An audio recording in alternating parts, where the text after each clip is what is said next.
Ndewonu ụmụnne m ndị Igbo ndị ọma njem ọnụ, ekelekwa m unu.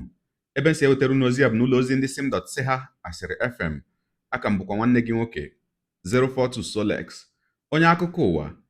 N'izuụka gara aga makwanụ ka nsị mkpụrụ ụbọchị ole na ole gara aga, o nwere otu ihe onyonyo anyị wetaburu unu ebe a, bụ ihe onyonyo na-akọ ihe gbasara ọlụlụ ụwa, mmadụ ịlụ ụwa dịka nkwenye ndị Igbo si wee dị. Na ya bụ ihe onyonyo unu ga-echeta otu nwata nwoke onye nke egosiri ebe ahụ, onye nke akọwara si na onye lọrọ ya ụwa bụ nwanne nna ya, onye nke agbagburu agbagbu mgbe a dị ime ya bụ nwata, mana ya bụ nwanne nna ya onye agbagburu agbagbu mecha wee lọọ ya bụ nwata ụwa, nke bụ na mgbe a mụrụ nwata na ahụrụ apa mgbọ ebe ahụ agbara onye nke agbagburu agbagbu egbe ma n'ụkwụ ma n'aka. Ma dịka nne mụrụ ya bụ nwata nwoke si wee kọwa, ọ sịkwaranụ na ha wepụtara mgba egbe n'ụkwụ ya bụ nwata maka na ọbara na-apụta ya n'ụkwụ ebe ahụ agbara onye nke agbagburu agbagbu egbe, ewee wepụta mgba egbe n'ụkwụ ya bụ nwata. Ọtụtụ ndị mmadụ kwere na ya bụ akụkọ, ebe ọtụtụ ndị mmadụ si na ihe dị otu ahụ adịghị, nnọọ akụkọ ifo ka a na-akọ. Mana kamgbe anyị wetachara ya bụ ihe onyonyo, enwetala m ọtụtụ ozi bụ ụmụnne anyị ndị na-ezite ozi wee na-akọwa ihe ha ma maka ya bụ ihe. Unu mana o nwere ajụjụ m jụrụ mgbe m mechara ya bụ ihe onyonyo, si na onye ọbụla mara maka ihe a ya gwa anyị nke ọma. Ọtụtụ ụmụnne anyị ezitela ozi ha ji wee na-akọwa ihe ha hụrụla, nke mere ha ji wee kwere na ịlụ ụwa dị adị. Ma ụfọdụ n'ime ya bụ ọtụtụ ozi nke ụmụnne anyị ziterela gbasara ịlụ ụwa ka nsị ka anyị tinyekene ntị, ka anyị gere ya mara ma o nwere ihe ole na ole anyị ga-aghọta ebe ahụ.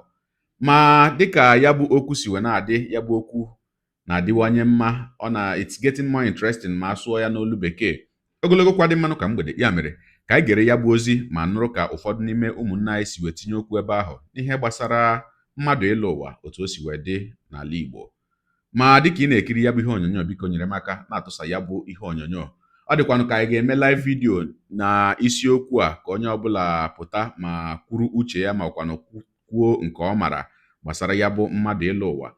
Aga m agwa unu mgbe anyị ga-eme ya bụ live video. Mana tupu nke ahụ eru, ka anyị burugodo ụzọ gere ụfọdụ n'ime ozi ndị anyị nwetarala gbasara ya bụ okwu akpụ n'ọnụ bụ mmadụ ịlụ ụwa. Ụmụnne m, ka emesịanụ. Nwanne mmadụ mgbede nwa, my brother. Onwe vidio na watchara vidio nwa, so onwe ebe jụrụ ajụjụ sị na nne this boy eburu gị n'afọ, na oburu gị n'afọ ife agbagbo nwanne di ya. Onye ka o buzi n'afọ ife agbagbo nwanne di ya? O ikuku ka onye nwanne na nwata na iju ese example na iju ndị oke ajụjụ. Onwe ndị na-adị ndụ n'ụwa, mana nwa bụ na-adị ndụ n'ụwa a na-anọta ka onye ahụ nwụọ, according to ndị Igbo na captain na-aba na mmisi ụgbọ. So yeah, this woman could possible no ya age content creator, but normally on a man or like more mark in Bunazo on another one. And some of things in them can have one name. So on normal, yeah, all the common. But very, very important. I'm one and I know one. Example came in at the moment. Oh, my father, and some mark of Banazo, Gomonazo. But the MS of people by Anna doesn't interest in Banyan or Hana Bazar. All manner my Banyan about Yamatana. And I know one, no, I worry. Even the two picture of picture, one different city. So I know one. May right not very, very important. At least can the best spend another sometimes. Thank you so much. And I appreciate the name. I try of my special how we then Igbo.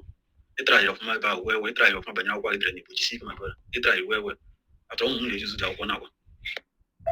My brother, Choro Cantigano, maka the last program you made, they come through.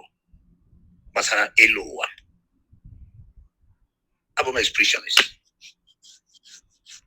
Alleluia. And on this particular issue, or your answer to the question, Bo Madu Morike di email Eloa, Mr. A. On the way, the for because all spiritual movements a na-enwe emergency onye ọzọ ewerekwa the position a nwetara ike mụọ nwa ahụ ebido na-adara ya onye ga-ewere full seat about the person ọ bụkwa ijepe n'afa agwago ihe ị ga-eme ofu onye were nwee ike iwere ọnọdụ mmadụ na-abụ nwee ike na-azụ ofu nwa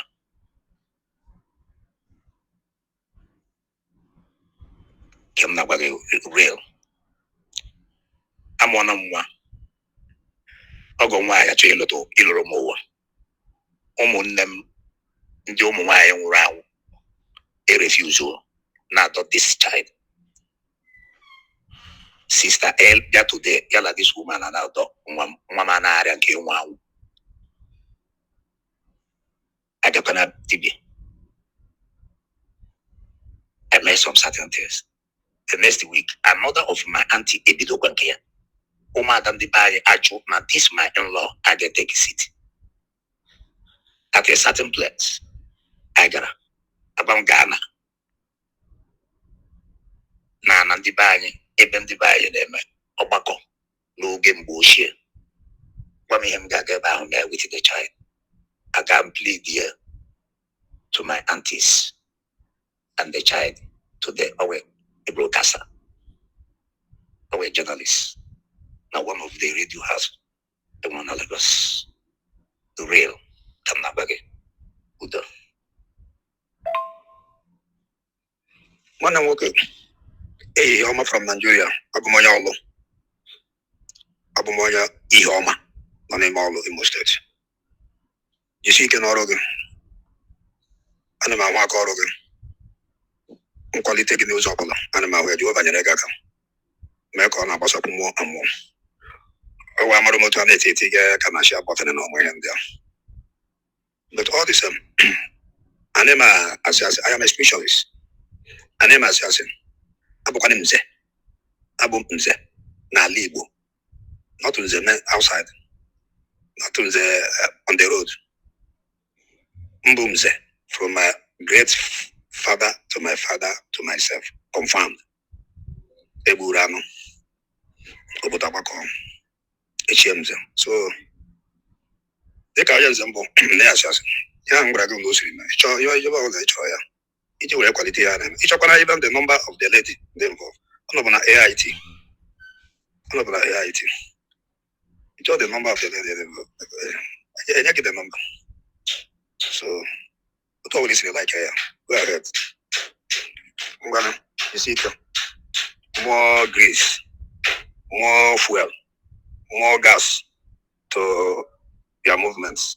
Bye bye, I love you.